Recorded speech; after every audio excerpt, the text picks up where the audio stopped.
안녕하십니까.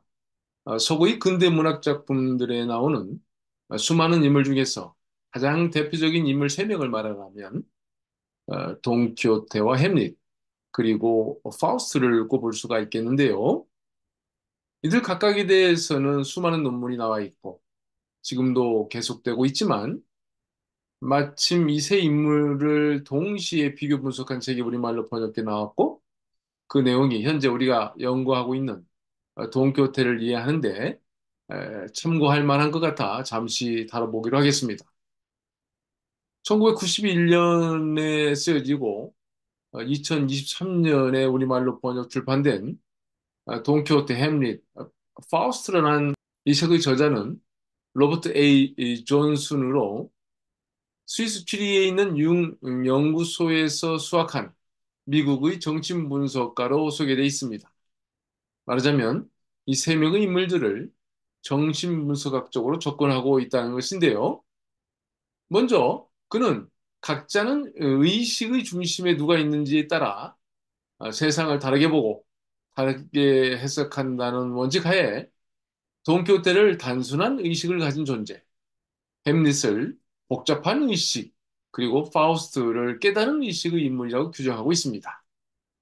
글쎄요, 세 가지 유형으로 분류하고 있지만 우리 자신도 그 유형 중 어디에 해당되는지 생각해보는 기회가 되었으면 좋겠습니다.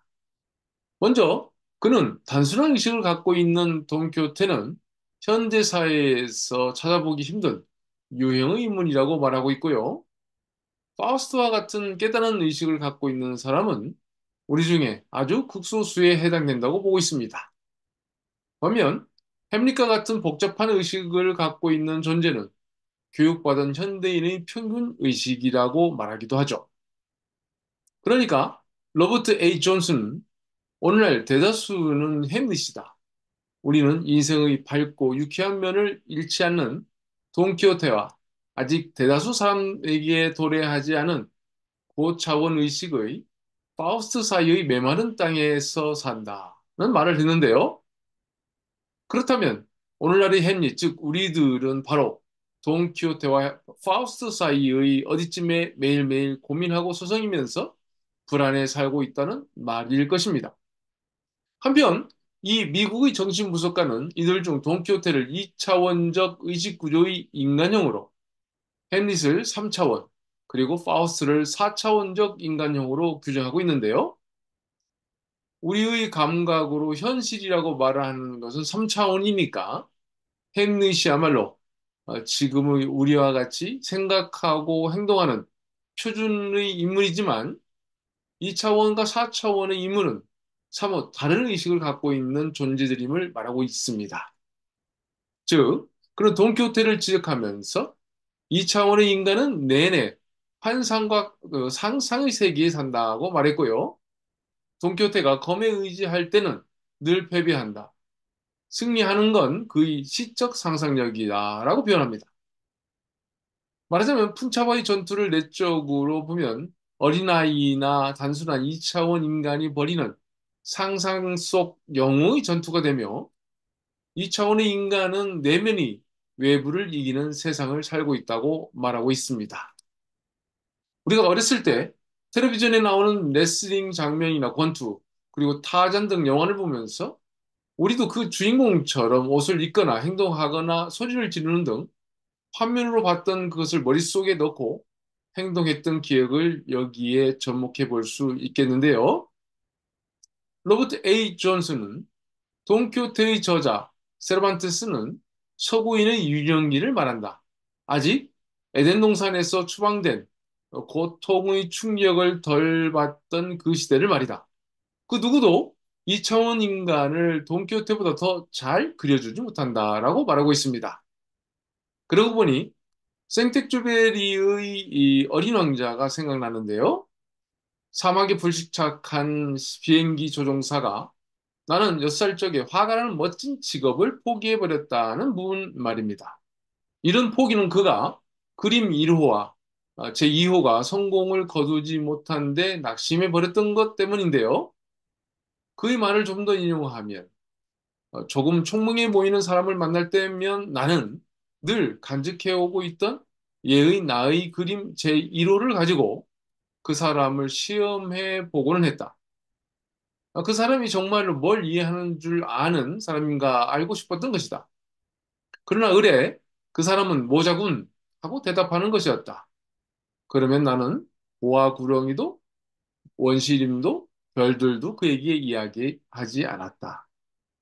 결국 6살의 화가의 꿈을 버리고 어른들 틈에 오랫동안 살아오다 보니 사막에서 만난 어린 왕자가 양의 그림을 그려달라고 했을 때 그는 그동안 익숙해진 사고로 양을 그렸다가 퇴짜를 맞고 결국에는 구멍이 세 개가 뚫린 빈 상자 그림을 그려줌으로써 어린 왕자로부터 긍정적인 반응을 이끌어냈던 것이죠. 이렇게 우리가 유년기에 갖고 있었던 상상의 세계는 바로 이 2차원적 의식에서 발원한다고 말할 수 있겠는데요. 현실 속 제3차원의 일반 사람에게는 매우 단순하고 아이 같은 소리로 들리게 되죠. 한편 2차원적 세계라고 하니 3차원의 현실을 2차원의 평면인 캠퍼스에 그려넣는 것에 관심을 갖고 새로운 시도, 말하자면 그림에서의 실험들을 연상할 수 있겠는데요. 우선 앙리 마티스의 붉은 망이나 춤을 보면 기존 그림에서 쓰던 명암법이나 원근법을 적용하지 않고 있는 것을 볼 수 있습니다. 그러니까 르네상스 이후 발전하게 된 명암법이나 원근법은 현실을 평면인 캠퍼스에 구현해내기에 고안한 것으로 일종의 속임수나 허성이라고 본 것인데요.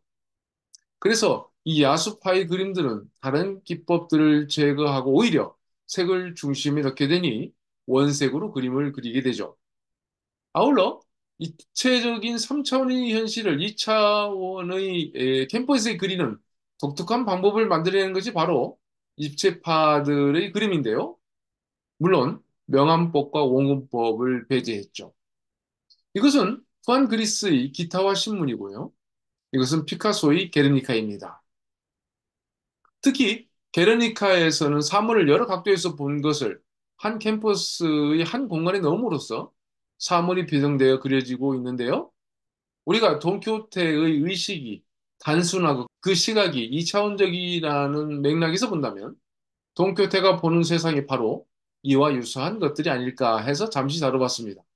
그러니까 풍차를 보면서 산초는 그것이 방앗간이라는 본질을 갖고 있는 풍차로 봤고 동일한 것을 돈키호테는 마법사가 변신한 괴물, 즉 거인으로 본 것은 그가 기사 이야기에 빠져 세상을 온통 책 속의 상황에 대입하는 이차원적 의식에서 나온 것임을 알 수 있겠습니다. 다시 로버트 A. 존슨이 앞에서 언급한 오늘 대다수는 햄릿이다. 우리는 인생의 밝고 유쾌한 면을 잃지 않는 돈키호테와 아직 대다수 사람에게 도래하지 않는 고차원 의식의 파우스트 사이의 메마른 땅에서 산다는 말을 2차원, 3차원 그리고 4차원의 인물 유형에 접목해 본다면 유아기의 돈키호테에서 출발하여 삶을 살다가 노년기에는 파우스트로 종료되는 것이 이상적인 인간의 모습이라는 점을 인식하게 되는데요. 그것은 로버트 A. 존슨이 파우스트를 깨달은 의식 상태로서 극소수에만 해당된다고 말하고 있기 때문입니다. 그렇다면 어린 시절의 상상을 포기하고 현실을 살아가고 있는 우리가 과연 깨달음의 단계에 이르는 방법은 어디에 있는지, 햄릿이 파우스트로 소화될 수 있는 계기는 무엇이었는지 다음 시간에 살펴보도록 하겠습니다. 감사합니다.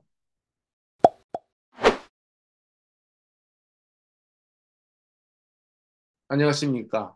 지난 시간에는 인간 의식의 세 단계를 단순한 의식, 즉 심플 단계와 복잡한 의식, 즉 컴플렉스, 그리고 깨달은 의식, 즉 인라이튼드 단계로 구분하고 그것들을 돈키호테 햄릿 그리고 파우스트에 적용한 것을 다뤘고요. 이들은 각각 2차원, 3차원 그리고 4차원의 의식과 세계관을 갖고 있다는 칼 융 심리학자인 로버트 A. 존슨의 주장을 살펴봤습니다.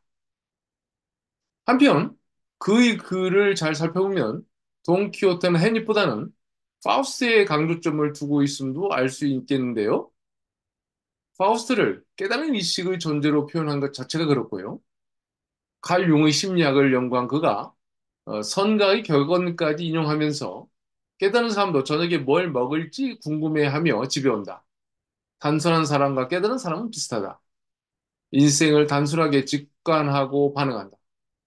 이 둘의 차이는 깨달은 사람에겐 자각이 있지만 단순한 사람은 그렇지 못하다는 점이다.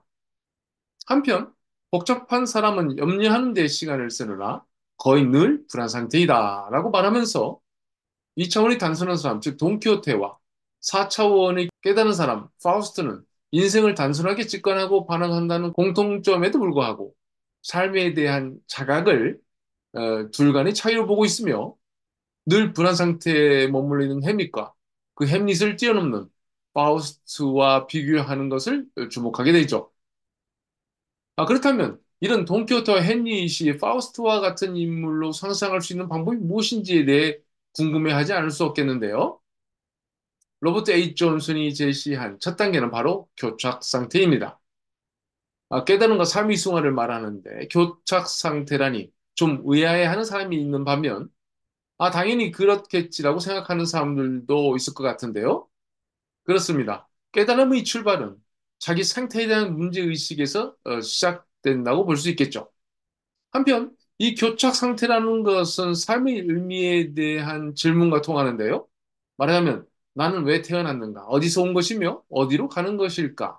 특히 내 인생의 목적은 무엇인가를 스스로에게 던진다면 결국은 이런 상황에 봉착하게 될 것 같습니다. 그러니까 파우스트라는 작품의 시작에서는 인생의 정점에서 삶이 무의미하다고 느낀 파우스트의 모습을 볼 수 있겠는데요. 비극 제1부 밤에서 파우스트는 다음과 같이 말합니다. 나는 이제 철학도 법학도 의학도 유감스럽게 신학까지도 온갖 노력을 기울여 샅샅이 연구하였도다. 그 결과 가증한 바보가 된 나는 이제 이렇게 서 있으며 옛날보다 더 영리해진 것도 없도다. 한편 그는 이어서 석사님, 박사님이라는 이름을 들으며 10여 년이란 세월을 올렸다 내렸다. 이리저리로 내 학생들의 코를 잡아 끌고 있는데 우리는 결국 아무것도 알 수 없다는 것만 알게 되었구나. 라고 말합니다. 네. 괴테의 희곡, 파우스트의 주인공은 확실히 교착 상태에 빠져 있습니다. 결국 고독과 무의미가 극에 달한 파우스트는 책상 서랍에서 독약을 꺼내게 되죠. 한편 로버트 A. 존슨은 파우스트의 이런 상태를 지적인 인간의 삶에서 끔찍한 순간은 이런 것이다. 지적인 의식, 삶을 바라보는 관점이 자신에게 전혀 힘이 되지 못한다. 자신을 다스리며 자의식을 탐구하건만 막다른 골목에 이르고 말았다. 사실 이런 자기 탐구는 의식 진화에 필수적이다. 그 길을 밟지 않은 사람은 절망의 순간에 이를 자격도 없다. 절망의 순간은 구원과 깨달음의 순간이기도 하다라고 말하면서 오히려 이것은 지적인 인간, 역웅적인 인간, 현대 의식의 정점에 이르는 인간이 겪는 경험이다라고 말합니다. 아울러 파우스트가 독약을 마시려던 이런 교착 상태를 사람은 더는 나아갈 데가 없고 자신의 삶이 돌이킬 수 없는 비극이라는 것을 알 때가 최고의 질서에 드리는 찬미이다. 라고 오히려 좋은 징조로 말하고 있습니다. 거기다가 교착 상태를 오히려 파우스트를 햄릿의 비극에서 벗어나 새로운 의식에 진입하게 하는 유일한 영향이라고 표현하고 있는데요. 말하자면 이런 교착 상태야말로 햄릿형의 인물이 그 다음 단계로 상상할 수 있는 기본 요건이라는 말이죠. 로버트 A. 존슨은 이런 교착 상태에서 파우스트가 벗어날 수 있는 방법 또는 계기를 메피스토펠레스를 만나게 된 것으로 말하고 있는데요. 교착 상태에 빠진 파우스트가 햄릿으로 끝날 수 있었지만 파우스트가 4차원의 인간으로 즉 깨달은 의식의 인간으로 상상할 수 있게 된 것은 바로 우리가 알고 있는 악마 또는 사탄을 만난 것으로 봅니다. 즉 자신의 어두운 면과 접하는 것이 그 해결책이었다는 것인데요. 아시다시피 메피스토펠레스는 악마로서 파우스트를 시험하기 위해 내려온 존재인데요. 그는 파우스트의 어두운 부분을 드러내려는 목적으로 천상에서 내려왔습니다. 천상에서 신과 메피스토펠레스 간 대화에서 신은 다음과 같이 말을 합니다. 인간은 무조건 하고 곧 시기를 좋아하나니 나 기꺼이 인간에게 동반자를 붙여주어 자극하고 활동하며 악마로서 할 일을 다하게 하노라.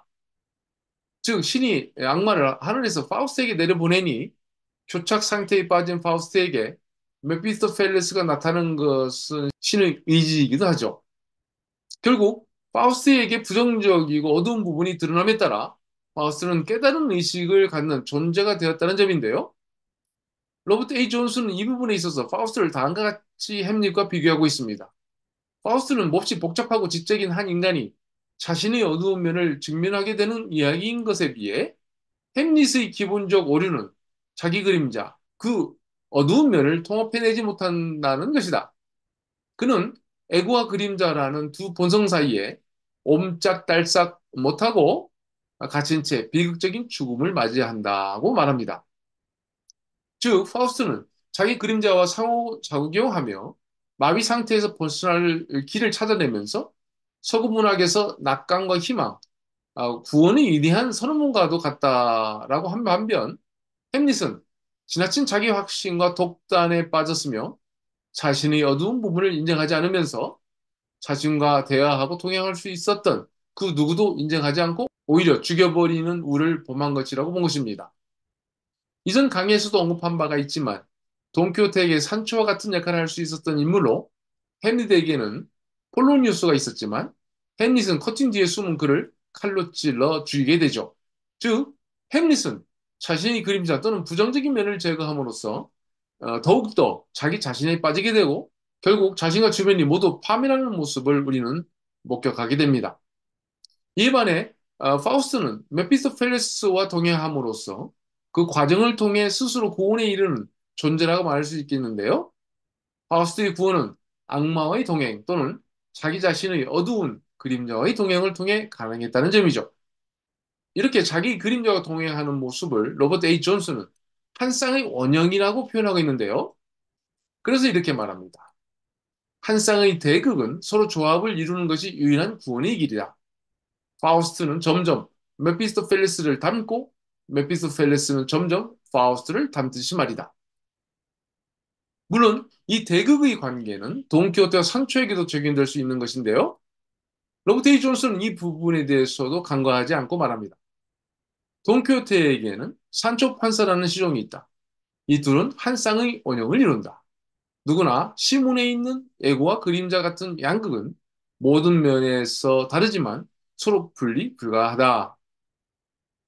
여기서 원형이라는 말은 결국 나와 타자로 인식했던, 즉 나에 대한 또 다른 사람으로 인식했던 돈키호테와 산초, 파우스트와 메피스토펠레스가 한 몸이라는 것을 말하고 있는데요. 그러니까 우리 마음속에 이 두 인물이 특히 극단적인 성격의 두 인물이 함께 존재한다는 말과 통합니다. 물론 우리가 악마라고 하는 메피스토펠레스는 파우스트 내면에 있는 또 다른 나이며 나는 이런 또 다른 나와의 관계 속에 매 순간 또 다른 나로 변한다는 사실을 인식하게 되죠. 즉, 우리 각자에게는 돈키호테도 있고 산투도 있으며 선한 파우스도 악한 메피스토펠레스도 있는 것이죠. 따라서 오늘의 나는 이 두 극단의 인물 사이의 어디인가 있으며 매 순간 매일 다른 모습으로 변화가 되는데요. 로버트 A. 존슨은 돈키호테에 대해 이 이야기 기적은 돈키호테가 산초가 되고 산초가 돈키호테가 되는 역전이다. 기사와 기사도의 진정한 여정이란 애고와 그림자가 서로 만나는 데 있다고 말하고 있네요. 이를 우리는 산티피카시온과 키오티사시온이라고 표현하고 있는데요. 고전 문학자이며 셰익스피어 전문가였던 해럴드 블룸도 그의 독서 기술에서 돈키호테와 산초의 동행, 그리고 특별히 그들 간의 대화를 주목하면서 다음과 같이 말합니다. 격렬한 말싸움을 벌일 때조차 그들은 예의를 지키며 상대방이 말해서 반드시 무언가를 배운다. 그리고 들음으로써 그들은 변화한다. 그들의 본성은 결코 융합되지 않지만 서로 의지하는 법을 배운다. 그러니까 상대방과의 관계 속에서 상대방을 흡수하거나 흡수되는 것이 아니라 상대방을 통해 스스로 변화하는 그런 관계임을 알 수 있겠습니다. 이런 점에서 햄릿이 자신과 동행할 수 있는 존재들을 인정하지 않고 죽이는 것이 오히려 자신도 파국을 맞이하게 된다는 것과 비교될 수 있겠는데요. 결국 파우스트에서 신이 나 기꺼이 인간에게 동반자를 붙여주어 자극하고 활동하며 악마로서 할 일을 다하게 하노라라고 말한 것을 되새겨 본다면 신이 인간에게 부여한 것은 바로 상반된, 즉 대극의 존재를 스스로 인정하고 상호 관계 속에서 나를 만들어가는 것이 삶이라는 점을 인식하게 되죠. 네, 이번 시간에는 돈키호테와 햄릿, 그리고 파우스트를 비교하면서 파우스트가 복잡한 의식의 대표적 인물 햄릿을 뛰어넘어 어떻게 깨달은 의식의 존재로 상승하게 되었는지를 알아보면서 인간 내면에는 대극의 존재들이 함께 있으며 삶은 그들 간의 끊임없는 동행이라는 점을 함께 인식하는 시간을 가졌습니다. 다음 시간에는 돈키호테와 파우스트에게 있는 깨달음의 순간에 대해 알아보도록 하겠습니다. 감사합니다.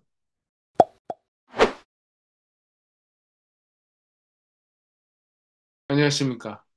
우리는 현재 로버트 A. 존슨의 돈키호테 햄릿, 파우스트라는 글을 갖고 서구 근대 문학에 등장하는 대표적인 세 인물들을 비교해 보고 있는데요. 지난 시간에는 세 인물 중 2차원적 의식을 갖고 있는 돈키호테와 4차원의 파우스트는 매우 다름에도 불구하고 단순성에 있어서는 유사성을 보인다고 했고 햄릿에서 파우스트로 상승할 수 있는 이유로는 에고에 대한 그림자의 인식이라고 말했습니다. 여기서 그림자란 돈키호테에게 산초이며 파우스트에게 메피스토펠레스가 되는 것인데요. 로버트 A. 존슨은 문명은 문화를 고도로 발전시키긴 하나 그림자나 어두운 측면을 무시하는 우를 범하고 만다고 말합니다. 현대 사회에 사는 우리가 어둡고 힘든 것을 비하하고 밝고 쉬운 것을 찾는 것과 무관하지 않는데요. 그렇기 때문에 3차원의 우리는 파우스트처럼 4차원의 의식으로 이행하기가 어렵다는 말이 되겠습니다. 그러니까 빛만을 찾기 위해 그림자와 어둠을 피하고 자기 속에 있을 악마를 인정하지 않고 자신은 늘 옳고 착하다는 생각에 머물게 된다는 말로 해석해 볼 수 있겠는데요. 로버트 A. 존슨은 우리가 우리 안의 그림자, 즉 악마를 의식하는 것은 에고의 관점에서 죽음이나 다름없다고 말하고 이런 이행은 대단히 고통스럽다라고 말하면서 몇 가지 예를 다음과 같이 열거하고 있습니다. 먼저 중세인에게 있었던 영혼의 어두운 밤을 언급했는데요. 그러니까 중세를 거쳤기에 근대인이 탄생했다는 의미로 풀이해 볼 수 있겠고요.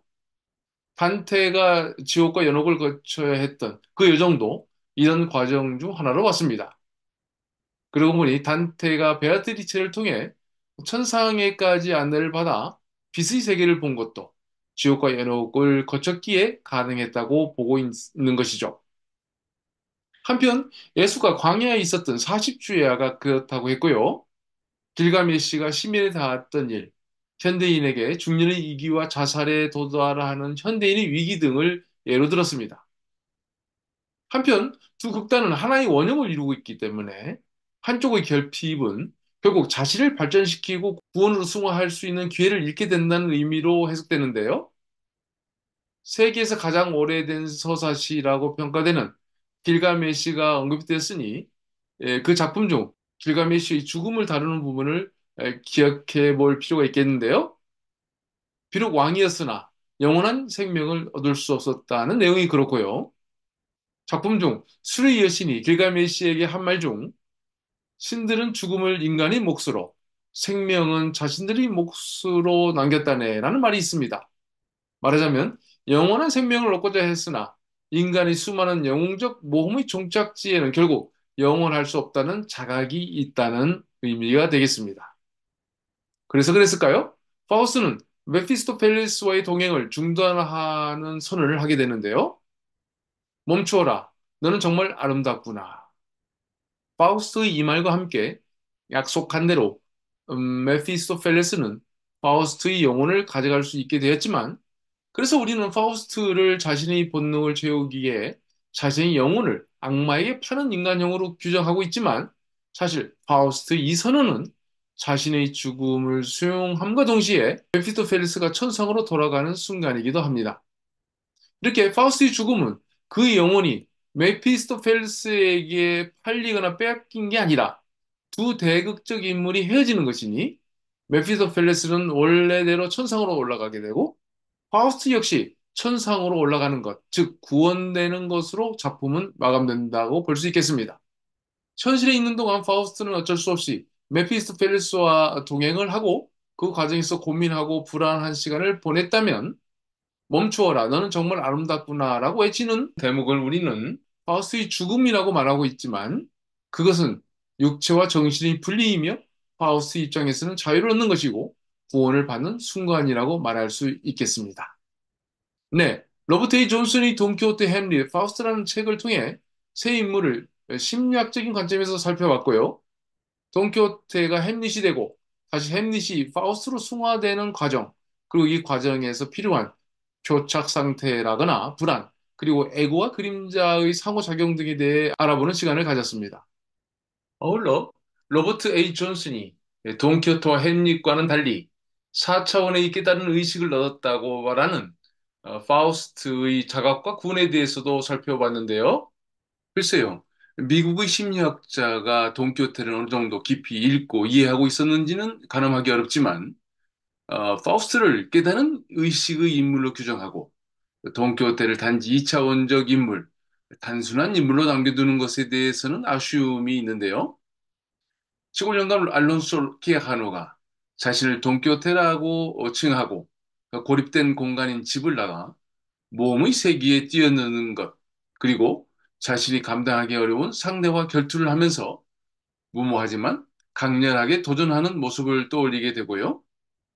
바르셀로나 해변에서 하얀 다리 기사와의 결투에서 져 그와 약속한 대로 집으로 돌아오게 되고 결국 침대에 눕고 세상을 떠나며 하던 말을 기억한다면, 그리고 돈키호테의 묘비에 쓰여졌다는 미쳐서 살았고 정신이 들자 죽다라는 표현을 기억한다면 돈키호테는 결국 치열한 삶을 살다가 후회 속에서 떠나는 우리들의 모습이라고 말할 수 있겠는데요. 돈키호테가 마지막 순간에 자신의 삶을 후회한 것이 그가 삶을 잘못 살아왔다거나 실패한 삶을 살았다는 것이 아닌, 삶이란 원래 미쳐서 사는 것이고 후회하는 것이 자연스러운 것이라는 점을 돈키호테를 통해 인식하게 됩니다. 러시아의 작가 도스토옙스키는 돈키호테에 대해 평가하면서 만일 세상이 끝나고 누군가 인간들에게 너희들이 삶을 그대로 표현한 것, 그리고 그 삶을 하나로 결론 지을 수 있는 것이 있다면 무엇이냐라고 묻는다면 우리 인간들은 조용히 돈키호테를 보여주면서 이것이 인간 삶의 결론입니다. 우리들은 하나같이 미쳐서 살다가 죽었답니다. 그런데 이것 때문에 우리를 벌 주시겠습니까? 라고 말했습니다. 네, 극소수의 사람만이 경험한다는 파우스트의 구원과는 좀 다른 맛을 풍기고 있지만 돈키호테의 삶이 주는 메시지는 평범하고 보통의 삶을 살고 있는 우리에게 더 많은 공감을 일으킨다는 생각도 하게 됩니다. 감사합니다.